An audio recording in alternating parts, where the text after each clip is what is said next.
Hello, everybody, from the fight capital of the world, alongside the former middleweight champion Chris Weidman and McKenzie Pavacich. I'm Dan Hellie. This is About Last Fight, a UFC and Fanatics original production.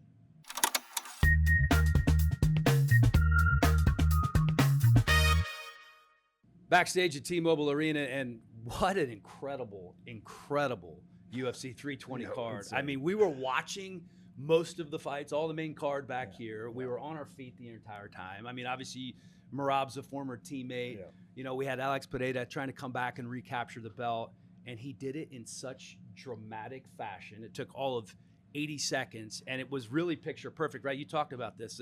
If you're a coach and you said, these are the corrections you need to make in this fight, he did it. No, I mean, everything. So one thing that people were saying he needed to do more of was the calf kicks. It was not enough pressure in the last fight. Immediately, he's pressuring forward. I mean, started landing big shots right away. I talked to his coach, Glover Teixeira, and he said, he looked at me before the fight and said, I'm going to hit him with a 1-2 to start the fight, and I want him to block it because I want him to feel my power and know that I'm a different animal this time. Oof. And when you saw him walk across the octagon, unfortunately for Ankalaev moved out of the way, but it was a huge 1-2 to start, and that just created the pressure for that first round that he wanted to instill. I think it's just unreal to go your entire athletic career never losing 2 in a row. I mean, that's a crazy stat in itself. Recapturing a title after losing it, it's got to be the hardest thing that you could do in the sport, and he's now done it. Three times. Three times. I had to think about that. Well, two times. Two times. He's reclaimed it two times. Yeah, but 3 championships. Claiming a championship in 2 different divisions with a total of 3 times. I mean, it's just unreal. And Randy Couture, the only other guy to do that in UFC history. And there was a lot of talk going into this fight about him not being his normal self, right, in that first fight against Ankalaev. And he touched on that a little bit in the interview. But listen, he had 7 months off, right? He would fight every 2, 3, 5 months was the longest time off he had in between fights. So we saw Poatan at full strength. We definitely did. I think there were a lot of questions because when you say I wasn't at 100%, you kind of have to prove it, right? And it's weird to call him vintage Alex Pereira because he's only been around for a couple of years. There really is no vintage. But I mean, this is the Alex that we saw that made this crazy climb to the titles, plural, in the first place. And so he said he didn't really allude to an injury, I think, in that first fight that they had, but he was almost like he just wasn't himself. He didn't feel like himself in the actual fight. And I think, to be able to come out here and prove it, like to show that was really a thing, and that's true because there's a lot of guys, you're backstage and you don't feel like yourself, but you have to make that walk, right? And a lot of times you end up winning. So you're like, all right, it doesn't matter what you feel like in the locker room. But obviously there was something going on with him, and he came out here tonight to prove it.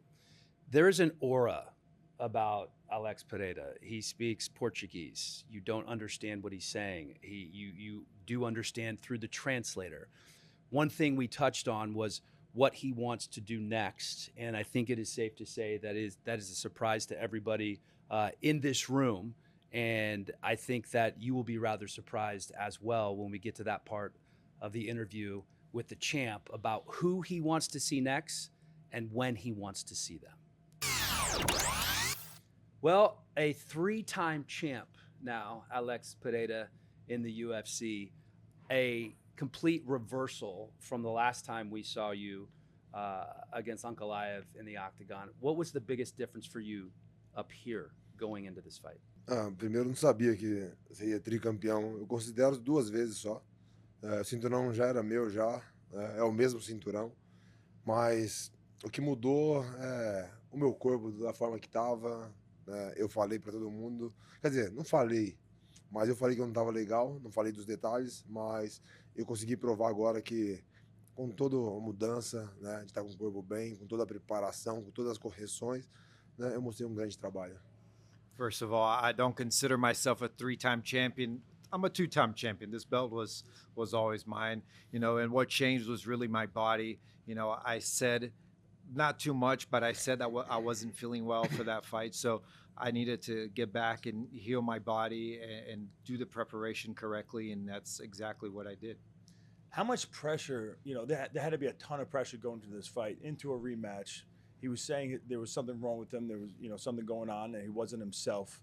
And then now he has to go out there and be able to prove that. So, like in the locker room, dealing with all that type of pressure, how does he deal with that anxiety and the pressure of going out there to prove that?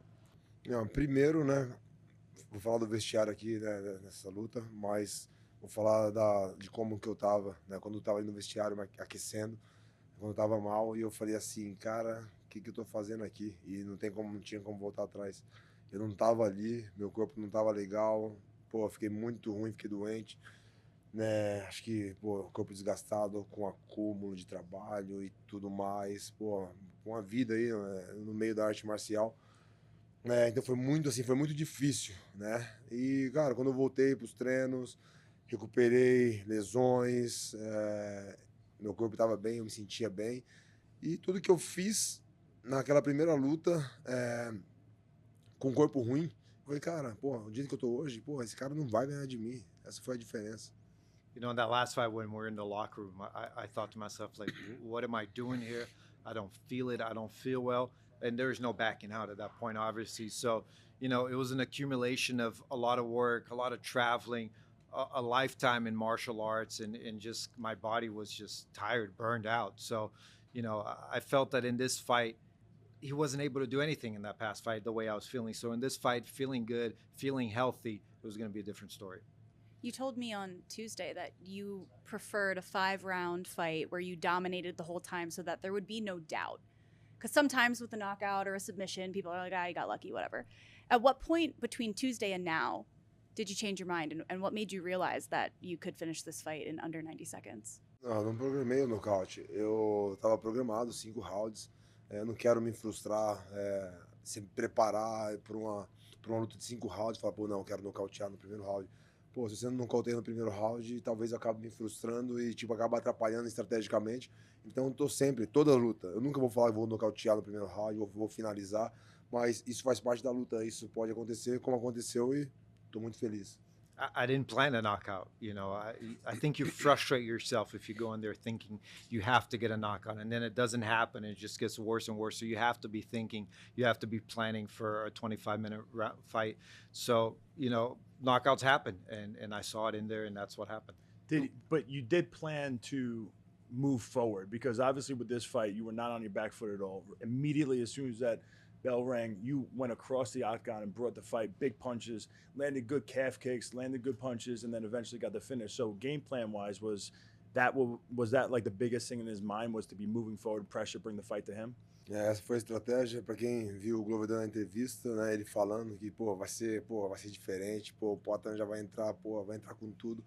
E foi o que eu fiz, né? E aquele chute por dentro ali também, toda a equipe ali, o Yuri, né, esses dias me mandou um vídeo, né, bem detalhado, né, do Blachowicz lutando com ele, chutando por dentro e ele sentindo o chute nas pernas. Eu já tinha isso em mente, mas acho que ele mandou o vídeo também, né, em mente e treinando isso. E depois ele me mandou o vídeo mostrando que realmente isso funciona, porque nos sparring a gente estava fazendo e estava machucando. Então, na luta eu fui, dei acho que 2 ou 3 chutes ali por dentro, ele já trocou a base. Quando eu chutei por fora, ali na perna da frente, onde ele trocou a base, senti meu pé, mas ainda bem que eu nocauteei ele. Senão, seria uma luta mais difícil do que eu imaginava. Yeah, that was the game plan. And even Glover gave an interview this week saying it's going to be completely different.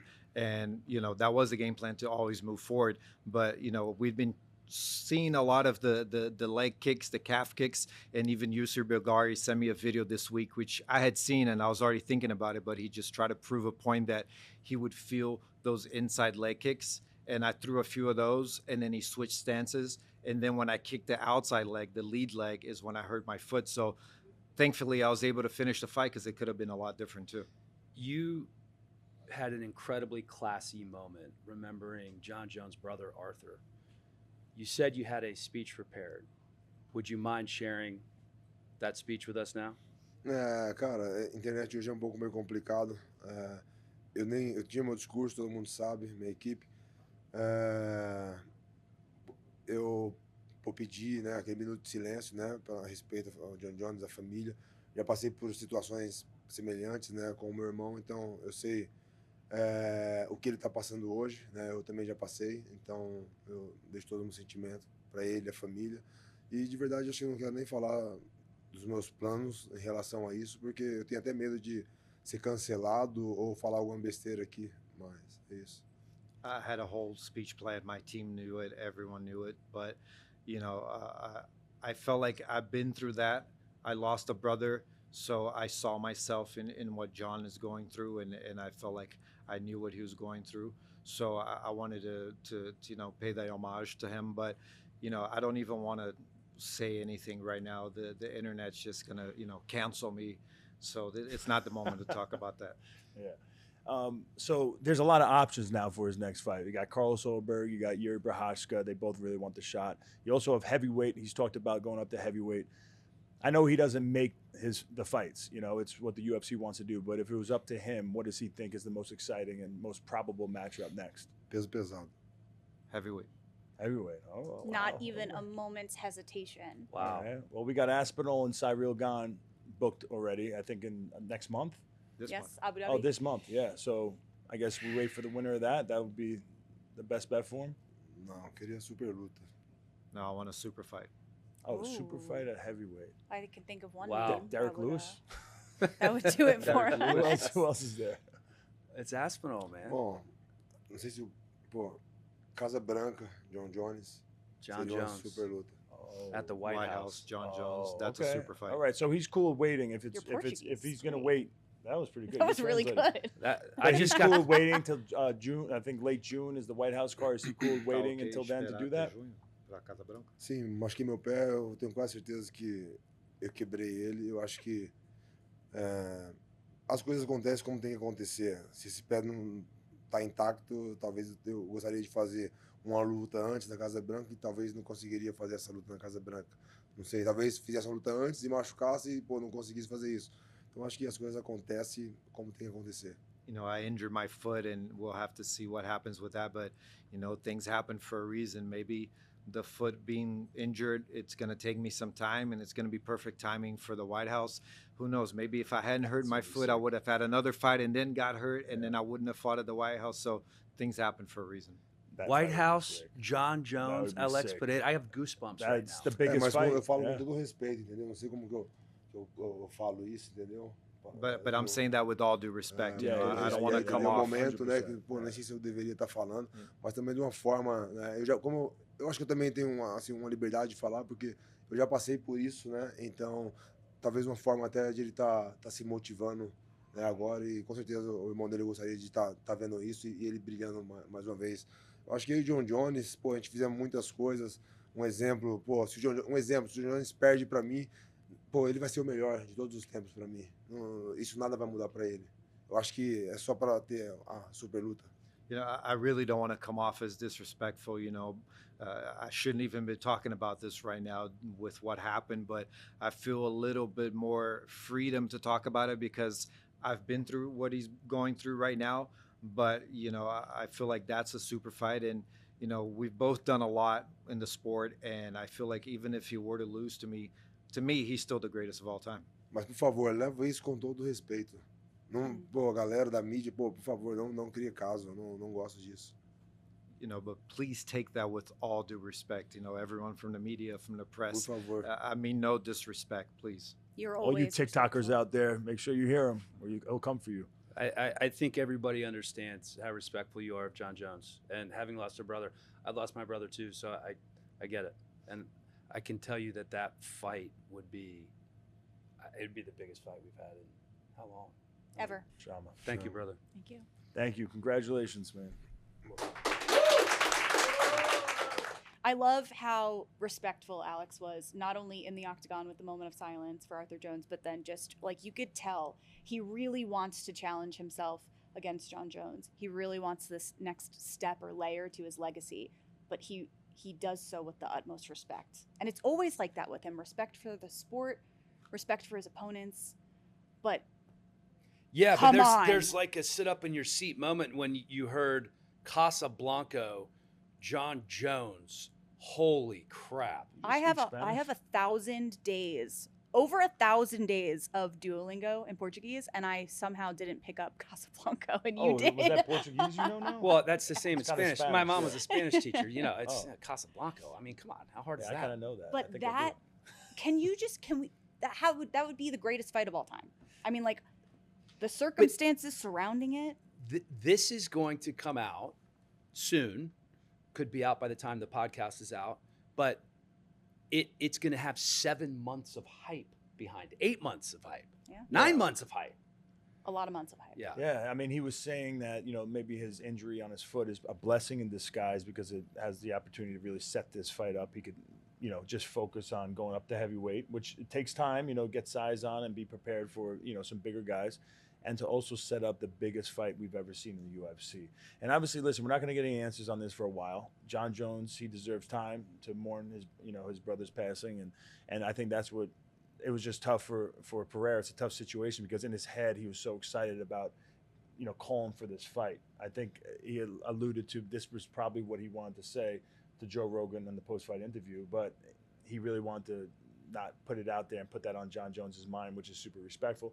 But I think he came in here and he had the time to be able to make sure that he was delivering it the right way. Make sure he had the time to say, listen, I'm not trying to call him out. I'm not looking for, obviously any answers or anything like that. But that would be the dream fight for him next, because we brought up Carlos Oberg, we brought up Jiri Prochazka, we brought up Tom Aspinall and going up to heavyweight. Mm-hmm. And name. John Jones was on his mind. Yeah. I mean, when you talk about a legacy, like that's a super fight. But when you think about Alex's legacy and the short time that he's been in the UFC, I mean, that potentially could put him down as one of the greatest. I don't think we'll ever see anything like the rise of Alex Pereira again. We all have to really appreciate what we're witnessing right now. It's mind-blowing from him coming in with such little amount of professional MMA fights, really with just the dialogue of him and Adesanya's history. He's climbing up the rankings so fast. He's fighting for the title. I don't know what he was like 7-0 or something when he's fighting for the title. I mean, it just happened so fast, and now we're on his third title championship, that he just gained. I don't know how many defenses he had. He's got a bunch. What he's accomplished is insane. Now he's going up to a third weight class. Yeah, I don't think we will ever see this again. And by the way, he's not a spring chicken. He's 38 years old, and he's getting this done, at the back nine of his career, is fair to say, right? And he makes it look easy. Yeah. And new Alex Pereira. Chris Weidman, I know that you probably don't have room in your closet for multiple T-shirts, but you can get Alex's new championship tee at UFCstore.com. But I have a funny feeling you're probably going to want to buy the Merab championship tee. I'll buy both of them. How about that? Okay, fine. Yes. Room in the suitcase for that. But I know that you and Merab have such a strong relationship. I have the privilege of training under the same roof as him, so I see from time to time just how much hard work goes into this man's career. But unreal. He's the guy. I can't imagine someone not liking him. If you meet him, you fall in love with him because it's how grateful he is for everything that for everyone around him, for his life, for the opportunities that he has inside the UFC, for the opportunities that he has in America.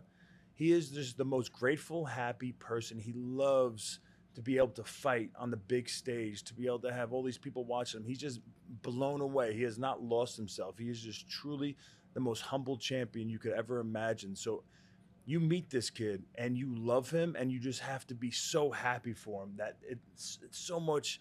He's had so much success. He's doing so good. And I've seen him when he just moved from Georgia to New York. He was so green. I'd love to say I thought he was going to be a champion when I was watching him sparring when he came to our gym and when I watched him fight his first couple of regional fights. But he made so many mistakes that I didn't know if you'd be able to ever come out of that. I mean, he would get into body locks with guys and just throw himself to his own back. He was still the machine, but the machine was like malfunctioning. He became a super smart machine over the years, and it's crazy to see. I've never seen somebody who's constantly improving. I'm just so happy for this kid. It's incredible now. 14 straight wins for Merab, and he says that he's still getting better. And it's a long interview and a fun interview from Merab. So let's just get to the champ. Well, you do it again. 20 takedowns, a record for a 5-round match. It's the second most landed. Khabib's the only guy that's landed more. Yeah, I guess I keep it for myself to motivate myself to do more next time. When you went into this fight, is this exactly how you envisioned it going? Because you just Merab'd him. You just did what you always do. No, I'm a mixed martial artist, and I'm ready for everything. Whatever fight will go, I will fight. And yeah, like I said before the fight, like I was ready for show my striking. And usually before the fight, I don't talk this much, but I said, watch out my striking. I don't be surprised if I knock him out. And I almost did. So, but yeah, I was controlling all 5 fights, and yeah, I enjoy it. How did he feel in comparison to some other guys that you fought? I mean, he's got great stand-up. He's got great jiu-jitsu, very, very dangerous on the ground. Was there anything that he was doing or something that you felt that was different? Yeah, he was. I guess he worked to take down the fence. Yeah, I was a little bit surprised how usually from those positions I take guys down more easy, but he was working. He was pushing my hands down, and he was just trying to make my hands tired, and that was good for him. And also he was getting up easy, but Aljo remind me some other tricks to how to keep him down. And yeah, he was very well prepared and training good, and yeah, that was one of the. But otherwise, no, he's just another fighter, another day, and meh. Did you know how hurt he was? Like when you rocked him on the feet. I mean, you hit him with a crazy combination. You stayed on for a while, but then you went back to your wrestling. Did you know how close you were to finishing him? I felt it, and I was going for, and then I'm like, I make a decision. Like, should I continue hit him, or should I take him down and TKO him? And I try to drag him down and TKO down, but I guess he's the dog, and he find a way to survive. And we started wrestling there, and I'm like, okay. Yeah. Hopefully I catch you next round. But and then you know he stays strong. You wanted to keep having fun. You could tell. You were smiling at the commentary team. They said it a couple of times. You and I talked this week about how hard work is at the base of everything you do, and that hard work will beat talent. But do you realize how talented you are? No, I keep saying I don't think I'm like. Maybe I have talent. I like work hard and like this way maybe talented, but like, I mean, no, trust me, there is lots of talented people, even in the gym, but you gotta put work in. That's what I'm trying to, like when I see how the other training partners were better than me, that's what gives me motivation. That's why I work hard. And even now I see some young fighters, they are very good, very like some like jiu-jitsu or striking or like some, and then this gives me motivation. And I'm just hard worker. And then also I think one thing is maybe talented also. When I fight in the Octagon, I'm just me. I don't have nothing to lose. I enjoy it, Yeah. I show, I don't shy there, And I mean, I'm focused for win, and what I'm saying, like some guys were very good in the gym, in the training, everywhere.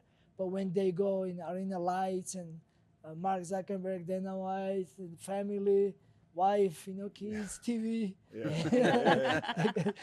But me, I don't care. Yeah, I love that. Everyone who knows you is so proud of you.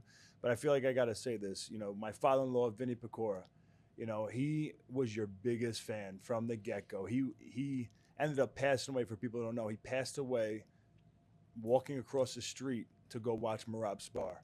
If he was here today, he would be just so proud of you, man. Thank you, Chris. And yeah, that's heartbroken story, but that's he was coming in Long Island, cold outside. He was showing up to watching our sparring sessions, and he was such a happy and always motivated. You got it, you good job, like.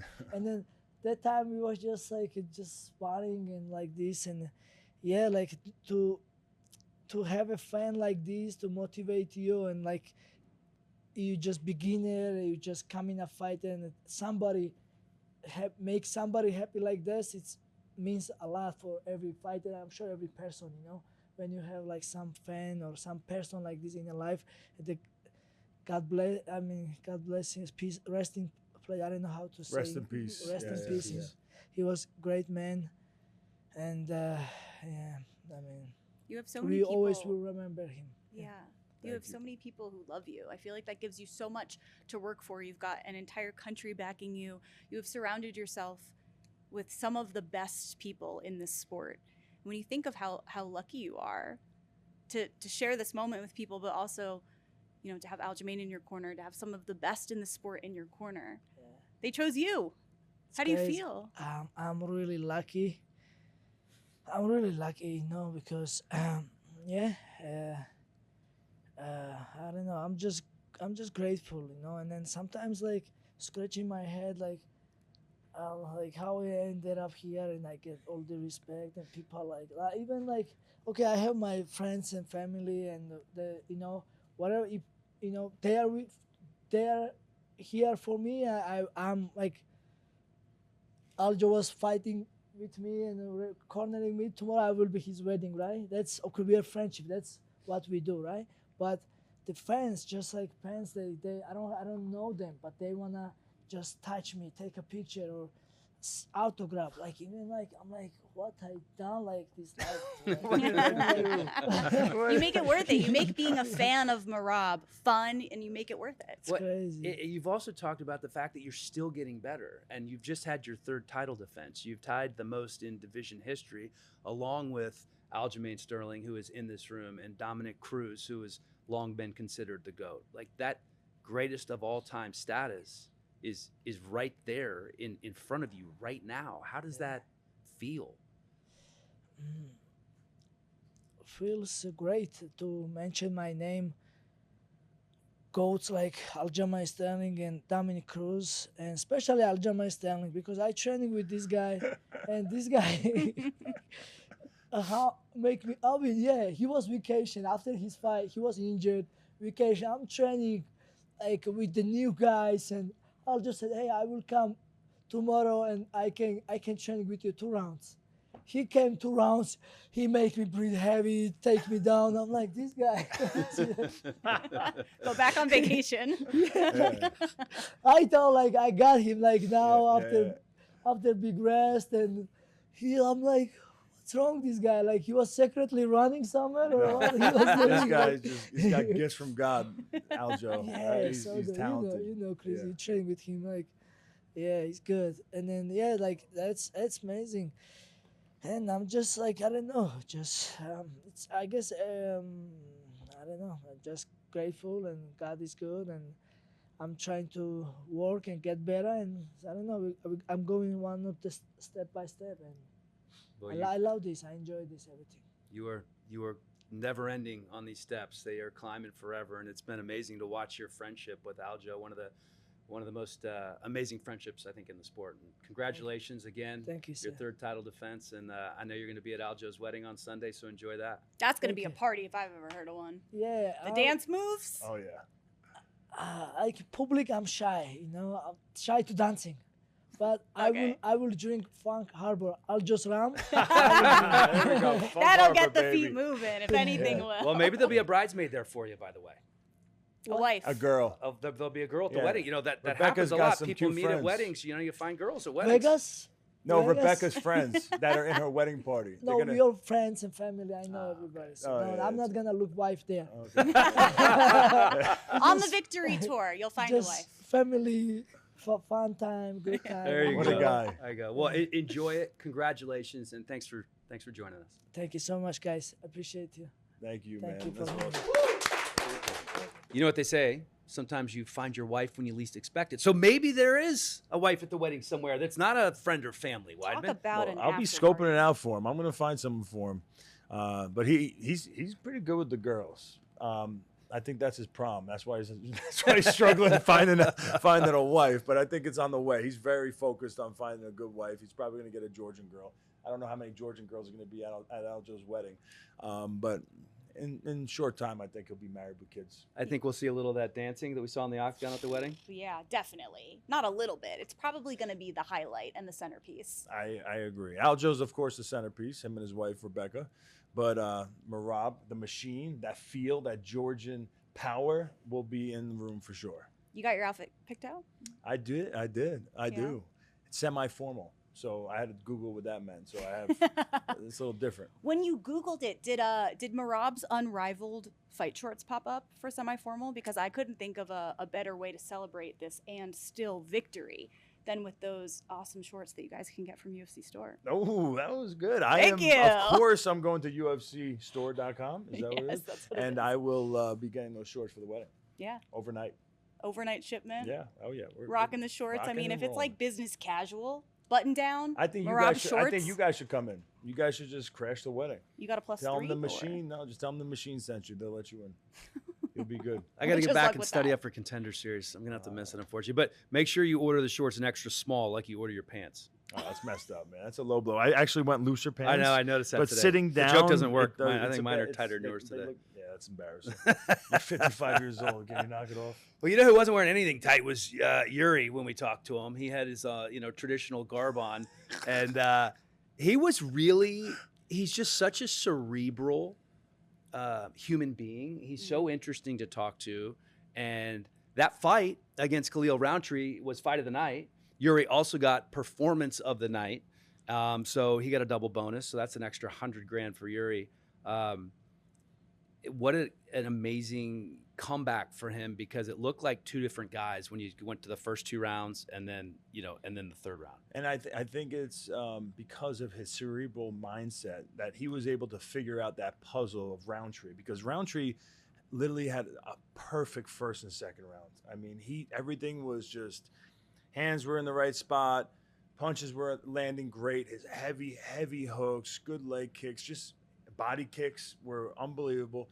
And Yuri was just having a hard time of solving that puzzle, but he figured them out in that third round. I think the big thing is like Yuri has this warrior mindset, and it's not like an act. It's really who he is at his core, and it's really hard to break that. I also want to highlight, though, I mean, Khalil's heart that he's shown, not just in this fight, but in the past handful of fights. I mean, so hard to put away. And you saw so much heart. He was trying to finish that fight with every single strike. And I think doesn't just speak to Khalil's skill, but also to these were 2 of probably the strongest hearts in this division, maybe in the entire company, going at it. I mean, and we appreciate it. I think the fans appreciate it, because we've seen the amount of love and respect that he got, even with a loss against Pereira. Because when you see someone's heart out there and they're doing everything they possibly can, and their body just can't keep up with that heart, you just have such an appreciation for that person. And he did it again tonight. I mean, he did everything he possibly could to win that fight. And unfortunately, Yuri was just able to get inside the pocket. He changed up the game plan a little bit. He went into dangerous territory by coming inside the pocket against a big striker like Khalil Roundtree, and was able to kind of wear him down, in there, and kind of make him too uncomfortable where it just became too much. He's such a unique and unconventional person. That's also the type of fighter that he is in the Octagon. He sat down with us here and talked about what he wants next, who he wants next, what he was thinking at the beginning of that third round as well. Yuri, what an incredible comeback. What were you saying to yourself as you were going out for that third and final round? Right now, my full head is just to watch I saw the Alex with Ankalaev. So sorry for the question. No, that's okay. Well, then let's start with that. Yeah. What are your thoughts after you saw that performance? Man, finally, I was really happy. Like I said, I was in their in the room, front row. in their room, and I congrats to Alex, congrats to Glover, to all the team, because I was really. I don't want to say I was pissed to Ankalaev, but I just don't like him, especially for how he's worked behind the computer, on the Twitter, what he wrote about me, all this bullshit, and in the personal, he just hey whatever, so like normal guy. So what's happened with you? You are a bad guy or a nice guy, or who are you? Who you are? Some people say it was his manager tweeting. What do you think? I really don't care, but you are responsible for what you writing. Doesn't matter. So really nice performance. And about my fight, Yeah. man, maybe me and Khalil, there was too much nice energy between us. So I needed to catch a little bit to feel, man, I really need to destroy him because it's on the way to win. Did those kicks to the body do that for you? When you felt those, were you like, okay, yeah, I want to beat him now? Just one. One. Just one was really deep and no, nothing what I can't handle. In the first and second round, the commentators actually noticed it, and they were saying that they thought that there was something going on with your legs. They saw you slipping. You were kind of like, I don't know if it was slippery out there or there was something going on in your legs. Did you feel that? It was a little slippery. Yeah. So dry. So that's the problem in a PI in the cage too. So it's so dry. So I need to be a little wet legs to catch the energy, because for me the ground is the most important. How is your movement, and how to catch the energy from the ground to jump with the knee to face or to whatever. Yeah. Do you think that you were able to create the chaos in that third round because you caught him obviously, but he wore down a little bit? Why do you think you weren't able to create that earlier? Because I thought like I will find a way how to catch him, and like I said, I was too easy too easy in the start. I was not really in the game. I didn't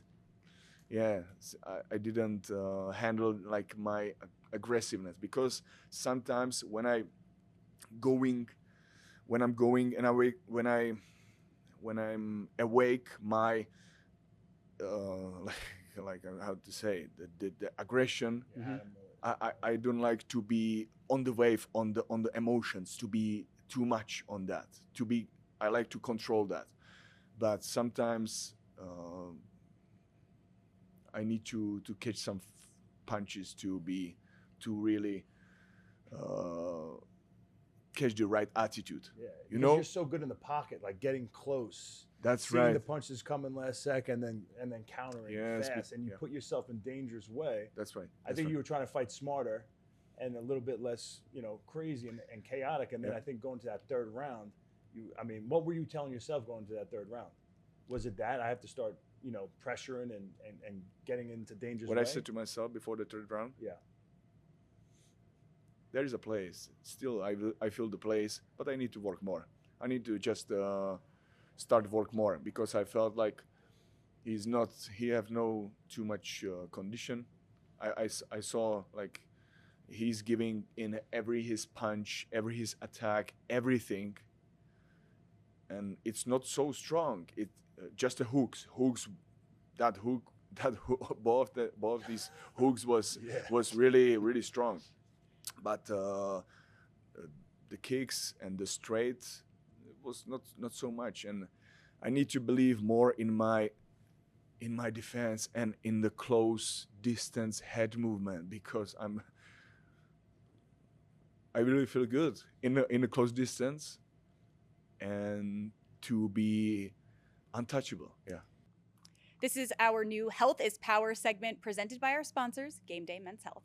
And in your conditioning, I think that you looked like so fresh going into the third round, and it did not look like that really for Khalil. Did you saw like how I'm sprinting without the clip on the nose? Yeah. Is that what you did to optimize your health for this one? That's my secret. Okay, plug the nose. It's oxygen advantage method about the breathing, and then I thought like it will be much harder, but I realized that all that work, what I did, it was really effective. The book, The Oxygen Advantage, have you read it? Yeah, that's right. That's breathing through your nose, never through your mouth, because it oxygenates your body differently. In case you were wondering.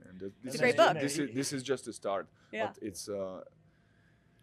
it's about like tolerance for how to say? Words. Carbon dioxide overload, maybe? carbon dioxide? Carbon dioxide, the tolerance about carbon dioxide, because we have enough oxygen in our bodies to not breathe too much. So it teaches you how to breathe less, because then you can give more oxygen into your blood, because your heart beats slower and your focus is much deeper. That's what Game Day Men's Health is all about, helping men feel, think, and perform at their best. From testosterone to recovery to long-term vitality, Game Day Men's Health makes personalized care simple. Learn more at GameDayMen'sHealth.com. What an incredible performance to come back there in the third round and get that win over a very game opponent. And you did seem, emotional when you were watching, the title fight. And I know you obviously wanted to fight Ankalaev, as you said. Do you feel like you do get that title shot now? I said doesn't matter for me who will win. And man, third fight with Alex Pereira. There is only win or I or die. Only win or nothing in my life. So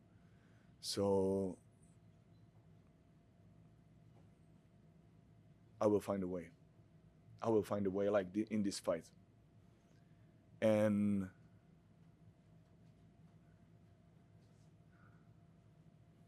I will just accept myself how I am, that I need to make a really chaos, really pressure, close distance, and I will find a way to Alex Pereira. What doesn't matter if he not jump to the heavyweight, I will find a way. Well, I hope it happens for you. You're an absolute warrior. Congratulations. Thank you so much. Thank you. Thank you. Congratulations, man. You're the best. Thank you. Yeah. So we actually talked to Yuri prior to talking to Alex Pereira before he dropped that bomb on us that he wants to fight John Jones at the White House. So what's next for Yuri? At some point, yeah, he would like to fight Alex again, but it doesn't look like that'll be happening next. What do you do? What do you do with the division? What do you do with heavyweight? There's so many questions I have. There's a lot of questions, but good thing there's smarter people than us working for the UFC that will be able to figure this out. But if they end up going forward with the John Jones Pereira fight, yes, the heavyweight division, the winner of Aspinall Rogan, it's going to be a little weird, because you got two heavyweights fighting at the White House. A lot of people would think they could possibly be the best heavyweight in the world, but they won't be fighting for the belt. And then down at light heavyweight, you got Jiri Prochazka and Carlos Holberg, that they felt like they were getting ready to fight for the 205-pound belt, and now the champion is going to be going to do a super fight. So I don't know if you do an interim belt and you have Carlos Holberg and Yuri fight for that, or it's a vacant title. Pereira gives it up. I don't know what the UFC is going to do, or if who knows if they're going to even like the idea of the John Jones versus Pereira fight, because it does get messy for two divisions. It is a lot of ifs, and I think the one thing that's definitely not an if is Yuri was so determined to get back to that fight with Alex, whether it was heavyweight or not. He was going to do whatever it takes. He is going to do whatever it takes to get back to that fight. And this is a man who allegedly turned down a title fight earlier this year because he needed to finish his master's degree. So a very goals-oriented man. I mean, he was champion. You don't get to these points in life and accomplish these things in the sport and in life if you're not determined. And the determination we saw from him during that interview, I mean, it's unlike anything I've seen. He's getting emotional yeah. thinking about the idea of fighting him for the third time. And, you know, I don't know what the UFC is going to do. It's in their hands, but what would you do? I think before I get to what I would do, but I think he is willing to do whatever it takes to get to that belt again. Yeah. So if he has to fight someone else, I think he would rather just have the belt, obviously, and have that opportunity with Alex Pereira immediately. But if that doesn't happen, he will take another fight and try to earn his way back up. What would I do? There's a lot of moving pieces with both divisions. It's, you know, to hold up a division is not something I think the UFC likes to do that much, but the biggest fight I could imagine is that Pereira fight, especially coming off of this win for Pereira against John Jones. It's a fight I think both those guys would actually really like. but there's just, especially at heavyweight with Aspinall being a dominant champion right now, it puts him in a tough spot. And he's been in a tough spot for a long time. He's been in a tough spot. He's got, he was excited, obviously for a big John Jones fight, a big name that people have a lot of respect for, an opportunity to be able to dethrone what most people think is the GOAT. And now that opportunity would be taken away. How many more fights does John Jones have left? Who gets that opportunity to be able to have a shot at being able to beat John Jones? And that's what everybody's gunning for. So that's why Pereira, is obviously really wanting to take that fight. And the interesting thing that Alex also said to us is, no matter what happens in that fight, John Jones is still the greatest of all time. I mean, that's what he said sitting there to us. The respect, right? That's what we talked about earlier. There was another pretty good fight. Didn't last long. 98 seconds, Youssef Zalal and Josh Emmett gets the win via armbar, doing it for his mom. And I can tell you that he had very different energy than Yuri when he sat right there.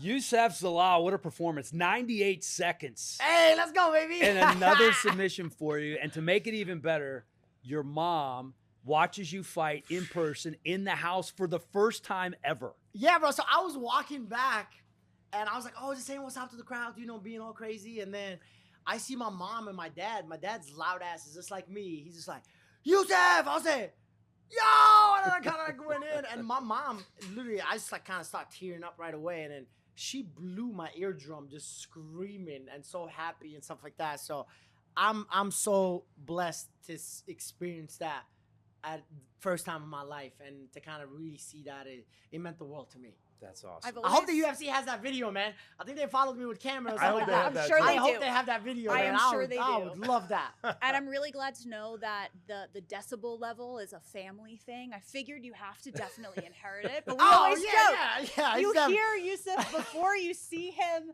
but I think we all definitely maybe didn't see Oh! Wow. Wow. He was down. He was winning 2-0, Wow, that and he is- comes Damn, bro, back. you gotta take Yuri- performances of the night, Yuri- bro. That is Pissed off, Jiri man. Prochazka Kinda out cold, too. knocking Wow, out what a That Callout is comeback. Wow. crazy. Monster comeback. after a crazy fight. Wow. How you do know you what? feel knowing now you Let's got to go to compete this. with that? I know. Well, at least I got it done quicker. Come on, bro. You take you 3 rounds. Yeah, that's I ridiculous. can't be that. Yeah, No. yeah. This is a high level. This is a high level sport. I have my respect for everybody. Hey, it is what it is. If it's meant to be, it's meant to be. But we gotta win, and we got healthy. Got out healthy, and that's what matters. Yo, after your last fight, everybody has you as like, the But that's- Muhammad Ali, Floyd Mayweather, quick feet, doesn't stop moving, sticking and moving. And in this fight, I think people forgot how good your ground game is. You tried to take Cater down. I don't think you took him down though. Right? I have my things about Cater. I never felt that man that's so slippery in my life. Oh, really? I said what I said, but again, people think I'm just complaining. I was like, look, I don't need to complain. I won that fight, But that third round really hunts me. The game plan with Cater was that. Gotcha. To go do that, what we did with him, you know what I mean? But hey, it is what it is. Well, you were 1 for 1 with your takedowns this time. Was there Hey, anything I in said training? I said it on the thing. I was like, DC, watch my takedown. I mean, you hit a brick I wall. saw and your you still coach got Mark him down. Montoya in the mall today, and he was telling me, I'm like, how's he looking? He's looking good. His wrestling, jiu-jitsu, that's the game plan. And 1 for 1 on your takedown. You go out there, you transition beautifully to an armbar. Was this you wanted to make a statement in this fight, let the division know that you were here to become a champion, a star? 100%. My week, I came in here and I said in every single interview, I will change my life. And that's all I looked at it. Before, I was rushing everything. I wanted to rush everything. I was like, be patient. Like, I got to whack myself a little bit. Like, yo, relax. Your time has come. Your time will come. But, like, man, you can ask all my coaches. You can ask my manager. You can ask everybody. I work so fucking hard. So hard for this and to be at this moment and to really change my life. I have to do things that I never done in my life. You know what I mean? And I push these guys, and I can't wait to keep standing that standard up for all these guys. And man, hey, we don't want to make it like a sad show in here, but yeah, man, let's go. He wants to be on. He wants to be on the trading card come Monday. He wants to be Hey, the tops now moment. I'm about to say, bro, I'm not even in a game or You're- a trading card, bro. You're Like, about to be on a trading I card think on UFC is Tuesday. gonna make some moves. they got Come on, some real UFC. good investment now. They got me Yeah. at a really good time. Huh? That's crazy, bro. Will you sign my trading card? I want Of my course, first one to be I'll sign Youssef it right Zalal. now. Bring it Well, right we now. don't have it. We don't have it. But Yeah, come what Tuesday when we got Tell the him trading take a card. picture right now. That's what I want. Shoot. Who would you stop on the street to ask for an autograph? Because you Who would I sub? Who would you stop on the street? Michael No. Jordan all day. I mean, From across the highway, you'd be I like, would Mike! run across the highway, no problem. I would do that, yes, no problem. Okay, You'll dumb see my question, but African ass why? running all day, no problem. I would do that, no problem. Why in one sentence? A legend. There we go. Goat. 2 Well, words is all we need. goat. Yeah, Ultimate there you go. competitor. That's even A better. legend after a legendary performance. You know what's a funny story? I mean, Funny come story on. is I watched Last Dance at least 5 times when I was out of the UFC, and that was like actually one of the really good moments of my life to really find who I am and why I do this and why I started this and all that, and it kind of like really opened up a whole new door. And I love that show. Is it because you relate to him with his 100%. competitiveness? 100%. Yeah. You can ask everybody right now, my coaches and everybody, I'm super, super competitive, no matter what. You poke me, I'm 0 100 real quick. You know what I mean? I'm, that crazy energy. All, you know what I mean? all different games. Yeah, whatever it yeah. is, I'm different telling you, man, my sports. coaches, my managers always hate that about me. I don't Yeah. know. They're like, here we go. We got to hear Youssef now, Yeah. But hey, man, I want to send that standard, and that's what I like. I got this opportunity to change my life and represent millions of other people. You know what I mean? So I can't be playing around when it comes to that. not everybody gets to take advantage of the second chance like you have. You've won every single fight. You finished 4 out of 5 since you come back to the UFC. Is that what you learned about yourself during that time away? Was that you wanted to be great? You wanted to work hard? What was the main thing that you learned? It's about being great. I feel like everything that I really done, I committed everything in my life. Even if I was not successful, I put in everything. I learned that from my dad. I learned that from my mom. No matter what, you always keep pushing. That's all I learned growing up. I had no other choice. Like literally no other choice. You don't make money, figure it out. You don't have enough food, you figured it out. Like all that stuff. That was my whole life. So for me, it was like I looked at it and I always looked at like you have that second chance. Now you get to prove it to yourself and to this whole world. And what does this world love is a comeback story. You know what I mean? And this is where legends and this is where goats and this is where stars are happening. This is what makes it. And you know what I mean? And I can't wait for that to happen to me and my turn. But obviously keep doing my work, keep staying disciplined, and things will happen. Well, the comeback is in full effect, and so is the climb up the rankings. Youssef, My man. congratulations. I bro. like that. Thank you. Thank you, guys. I appreciate you guys. Thank you, man. Good job. Hey, my man. Yes, Yeah, sir. let's go. Yes, sir. Yes, sir. Well, Topps captures major milestones and viral moments from UFC's biggest events, and my objectivity went out the window, guys. I asked Youssef Zalal to sign a card he's not even on yet because that armbar was absolutely incredible. Yeah. How do we even find out who has a trading card? Well, I already know that Youssef is probably banging the door down at Topps, but if you follow at Topps on social media, sign up for notifications at Topps.com the week after every pay-per-view numbered event, those trading cards drop. And I would be shocked if Youssef wasn't on one of them. And the That was video unreal. game, too, he wants to be Yeah, in, he does so- want to be in the video game, but that's a different story for a different time. Yeah. True. But, I mean, come on. The guy's going to be ranked 8th in the division. He deserves to be on the video game. Speaking of 8-fight win streak for the Moroccan Devil, man, he's made the most of the second chance in the UFC. Yeah, man. I mean, there's a lot of guys who've had a second chance in the UFC, and usually it doesn't go great. And 5-fight winning streak right now. Just, had a great win in his last fight, but there was a lot of people, saying it was boring, against Calvin Kattar. But coming out tonight to beat a guy like Josh Emmett the way he did, finishing him. Josh Emmett doesn't just get finished very often. I think he's been submitted maybe one other time, and that was against Yair Rodriguez in a tough fight for I think it was interim title belt. So what he did tonight really, put him up there. And he's looking for some big fights now.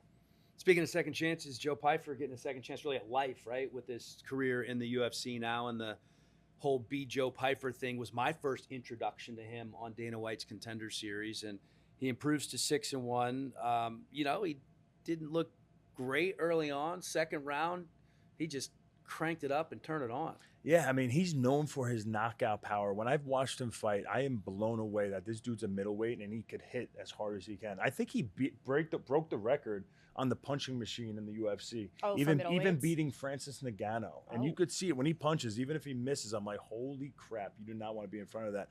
But tonight, he was able to show another element of his game, his submission game, his grappling game. It was really, a great fight for him. I thought it was funny because he was like, I wanted to get the knockout. Well, he did drop him with a And- big overhand, yeah. and it was partially blocked. He kind of went around the side.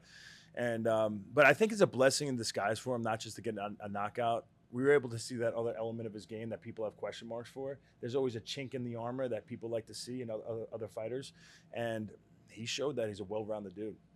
Yeah, it was fun to talk to him. It makes me feel like less of a man when I look at him, how shredded he is. He's just sitting over there, shirt off, dude. The American flag. Can we make everybody strapped put a around him. shirt on when they come in here? Did I look like that when I had the? I don't know that you I don't Yeah. think so. No, I don't think I did. Yeah. Let's get to Joe Pyfer. He was pretty good. Joe Pyfer, 3 straight wins now, dude. 6-1 in the UFC.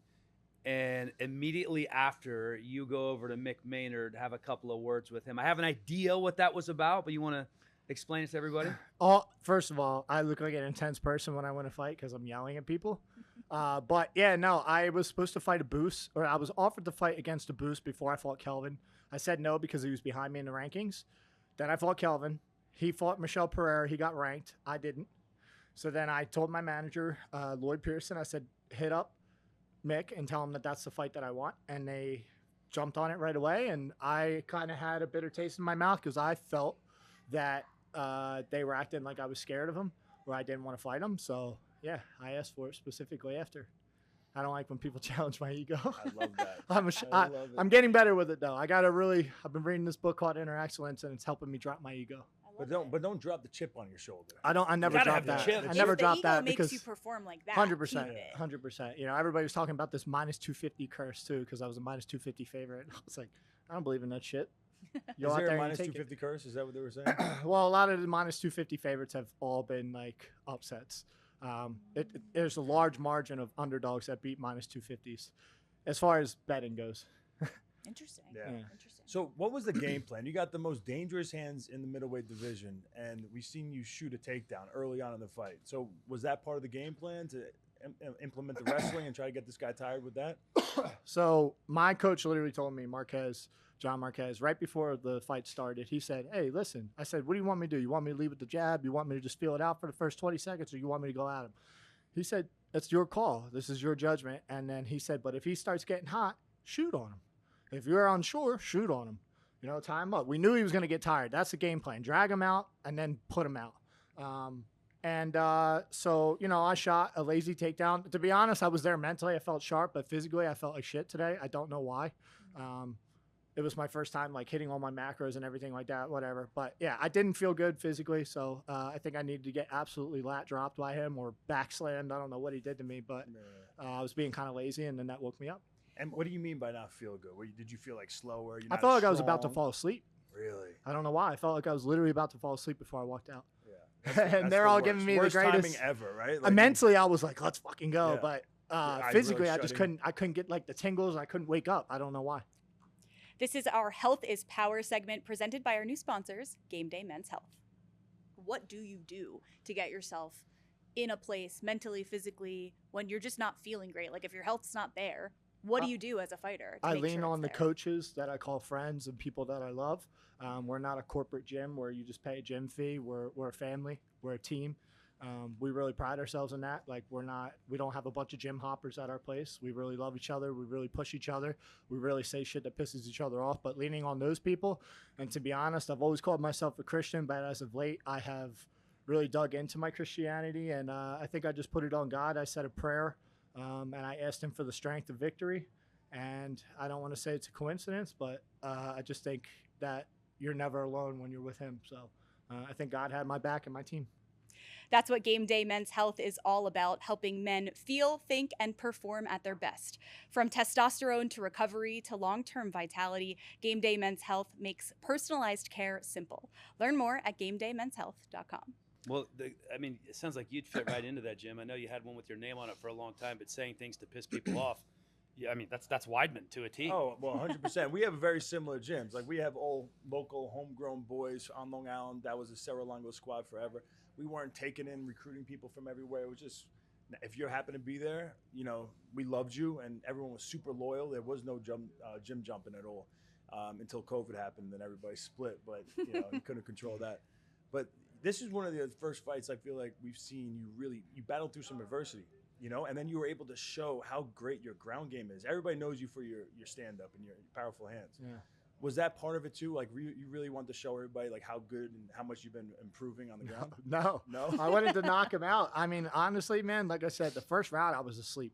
Like, people will criticize that too, and that's fine. Yeah, I shouldn't have gotten slammed the way I did. I shouldn't have gotten reversed and been hasty with the takedown like I did. But I didn't take any damage on the ground. Was that choke, that little scissor thing across the throat? And You the know, It was when a you little had tight. more, It was a little tight, uncomfortable? but come on, dog. I'm going to sleep. I know. Yeah. I know. I was saying that. I was like, I feel like that's a move you like hit on like a white belt. They panic and they tap. I was like, I think he's good here. Trust me. There's always the question, you know, everybody tries to do the ego thing of like, oh, I wouldn't tap. I questioned it in there when it started getting tight. And then but those little moments are where you find out it's not something that's just hardwired. It's something that you get questioned and then you make the decision. Man, this is tight. I might tap. Or this is tight. Fuck it, I'm going to sleep. Yeah. And so I had that mentality when it started getting a little tight, and I chose like, all right, if he doesn't let go, I'll go to sleep. But it was never that tight where I was like, oh shit. So. And it kind of all works out for you anyway because you knew your cardio was going to be on a different level 100%. than him. You knew any type of action, any type of flurries was going to work out in your favor. Well, he's a motherfucker in the first round. Yeah. Big kicks, big all that, and I tried not to let him. He didn't really kick me at all. I think he threw one. You were expecting like the front kicks and all that rear stuff. teeps, rear teeps, big hooks, big hooks, big hooks. But because I wrestled, even though he was whipping my ass in the first round, with control time, he tired himself out, and I was cool with that. Yeah. Final getaway question before we let you get out of here. I don't know. I think it was 3 years ago. Your beat Joe Pyfer moment on Contender Series. Does that ever get old when people are yelling that at you on the streets? Because that's a defining moment for you in your career that people are going to remember you for until you win a belt. Probably are still going to remember that. How often do you hear that? I hear it a lot. I don't really hold too much value in the whole beat Joe Pyfer thing. I don't like to I'm a confident, prideful man, but I don't like when people that I don't know. I guess people that I don't know when they're constantly super cheerful of me. I respect it. I love it that they're huge fans and everything, but you never want to be somebody else. It's just that moment. I think be Joe Pyfer is not be me. It's have the attitude of wanting to be somewhere, that drive to make it back, the drive to be something. Like I was supposed to be a loser, and I still am a loser besides the fact that I have a little bit of a name in the UFC now at 6-1 in the UFC, and I just beat a guy with double my record, you know? So I definitely have some skills.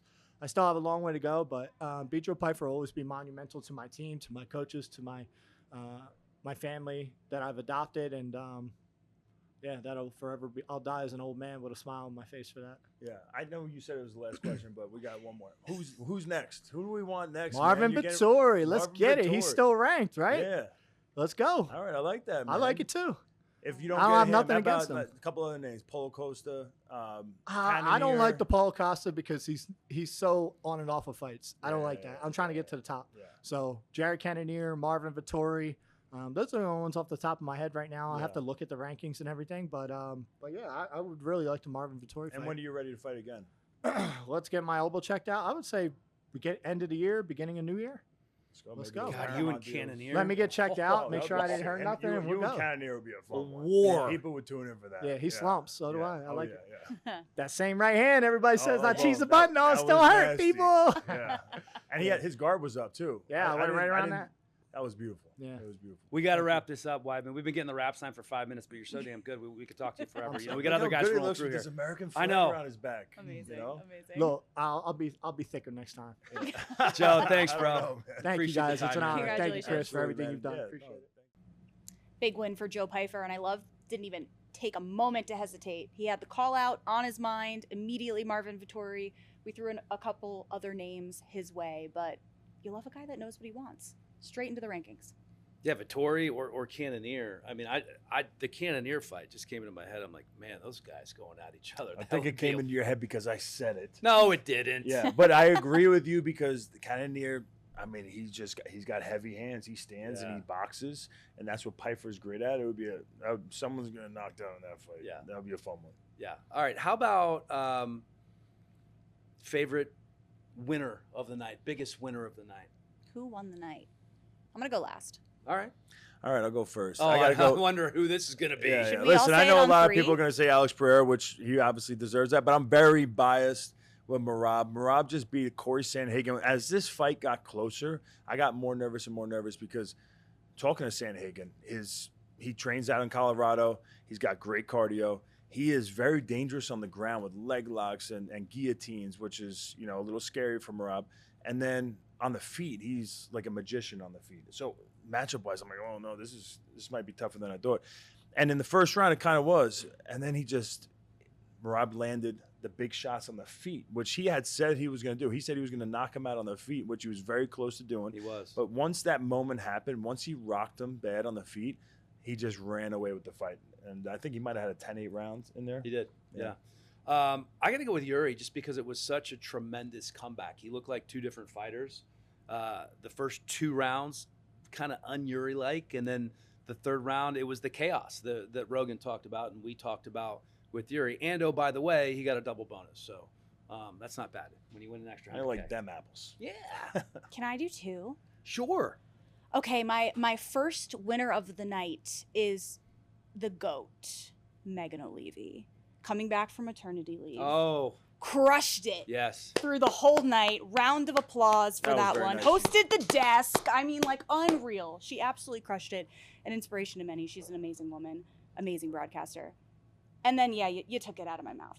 Alex Pereira, fine. Winner of the night because you love a comeback story, how consistent he is, the way he shows up.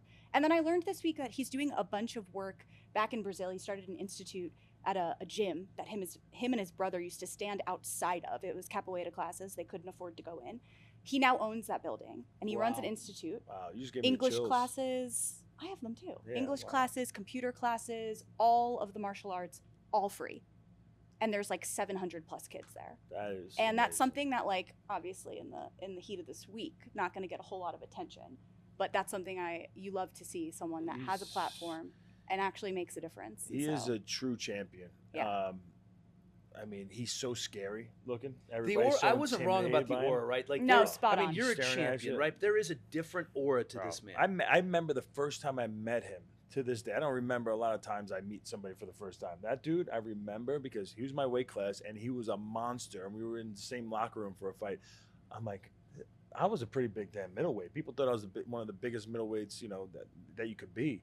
And I was like, how the hell does this guy make to 185? And I just watched him. His bones just looked different. His attitude was different. I'm like, man, this guy is definitely a problem. But maybe he'll struggle with wrestlers or something. But Yeah, man, look at you him. hoped. I mean, I think he's one of the greatest of all time at this point. He's up in that category on what he's able to do. And yeah.